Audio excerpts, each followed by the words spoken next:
la historia. Célebre por ser el autor de la frase "La vida no es más que un movimiento de miembros", Thomas Hobbes nace en 1588 y muere en el 1679. Huérfano de infancia, Thomas Hobbes fue acogido afortunadamente por un tío rico que le ofreció una buena educación. Un título de la Universidad de Oxford le valió el puesto de tutor de los hijos del conde de Devonshire. Este trabajo dio a Hobbes la oportunidad de viajar mucho por Europa, donde conoció a científicos y pensadores notables como el astrónomo italiano Galileo Galilei y los filósofos franceses Marin Mersenne, Pierre Gassendi y René Descartes. En 1640, Hobbes huyó a Francia para escapar de la Guerra Civil Inglesa, donde permaneció 11 años. Su primer libro, De Quive, se publicó en París en 1642. Pero fueron sus ideas sobre la moral, la política y las funciones de la sociedad y el Estado, expuestas en Leviatán, las que le hicieron famoso. También respetado como hábil traductor y matemático, Hobbes siguió escribiendo hasta su muerte a los 91 años. En contexto. En el siglo IV a.C., Aristóteles discrepa de la teoría de Platón sobre la existencia de un alma humana distinta y sostiene que el alma es una forma o función del cuerpo.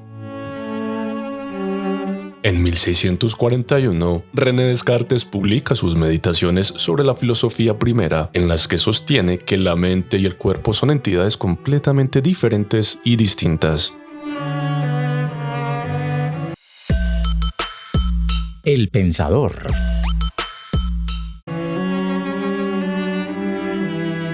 En el Leviatán, su principal obra política, Hobbes proclama: el universo, es decir, toda la masa de cosas que son, es corpóreo, es decir, cuerpo.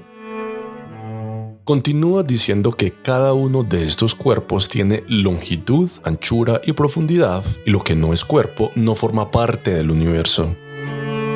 Aunque Hobbes está afirmando que la naturaleza de todo es puramente física, no está afirmando que debido a esta fisicalidad todo pueda ser percibido por nosotros. Algunos cuerpos u objetos, declara Hobbes, son imperceptibles aunque ocupen espacio físico y tengan dimensiones físicas. A estos los llama espíritus. Algunos de ellos, etiquetados como espíritus animales, de acuerdo con una opinión común en la época, son responsables de la mayor parte de la actividad animal y especialmente humana. Estos espíritus animales se mueven por el cuerpo, llevando consigo y transmitiendo información de forma muy parecida a como pensamos ahora que lo hace el sistema nervioso. A veces Hobbes parece aplicar su concepto de espíritus físicos a Dios y a otras entidades de la religión como los ángeles. Sin embargo, afirma que Dios mismo, pero no otros espíritus físicos, debe ser descrito como incorpóreo. Para Hobbes, la naturaleza divina de los atributos de Dios no es algo que la mente humana sea capaz de comprender plenamente, por lo que el término incorpóreo es el único que reconoce y también honra la sustancia incognoscible de Dios. Hobbes deja claro, sin embargo, que cree que la existencia y la naturaleza de todas las entidades religiosas son cuestiones de fe, no de ciencia, y que Dios, en particular, permanecerá más allá de nuestra comprensión. Todo lo que los seres humanos puedan saber sobre Dios es que existe y que es la primera causa o creador de todo lo que existe en el universo.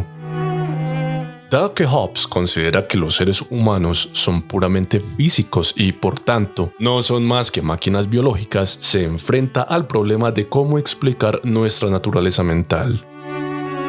Hobbes no intenta explicar la mente, se limita a ofrecer una descripción general y bastante esquemática de lo que cree que la ciencia acabará revelando. Incluso entonces, solo cubre las actividades mentales como el movimiento voluntario, el apetito y la aversión, todos fenómenos que pueden ser estudiados y explicados desde un punto de vista mecanicista. Hobbes no tiene nada que decir sobre lo que el filósofo australiano contemporáneo David Chalmers llama el difícil problema de la conciencia. Chalmers señala que ciertas funciones de la conciencia, como el uso del lenguaje y el procesamiento de la información, pueden explicarse con relativa facilidad en términos de los mecanismos que realizan esas funciones, y que los filósofos fisicalistas llevan siglos ofreciendo variantes de este enfoque. Sin embargo, el problema más difícil de explicar la naturaleza de la experiencia subjetiva y en primera persona de la conciencia sigue sin resolverse. Parece haber un desajuste intrínseco entre los objetos de las ciencias físicas por un lado y los sujetos de la experiencia consciente por otro, algo de lo que Hobbes no parece ser consciente. El relato de Hobbes sobre su creencia ofrece muy pocos argumentos para su convicción de que todo el mundo, incluidos los seres humanos, es totalmente físico. Parece no darse cuenta de que sus argumentos a favor de la existencia de espíritus materiales imperceptibles podrían ser igualmente argumentos a favor de la creencia en sustancias no materiales. Para la mayoría de la gente, que algo sea imperceptible es más coherente con un concepto mental que con uno físico. Además, como los espíritus materiales de Hobbes solo pueden poseer las mismas propiedades que otros tipos de cosas físicas, no pueden ofrecer ninguna ayuda para explicar la naturaleza mental de los seres humanos.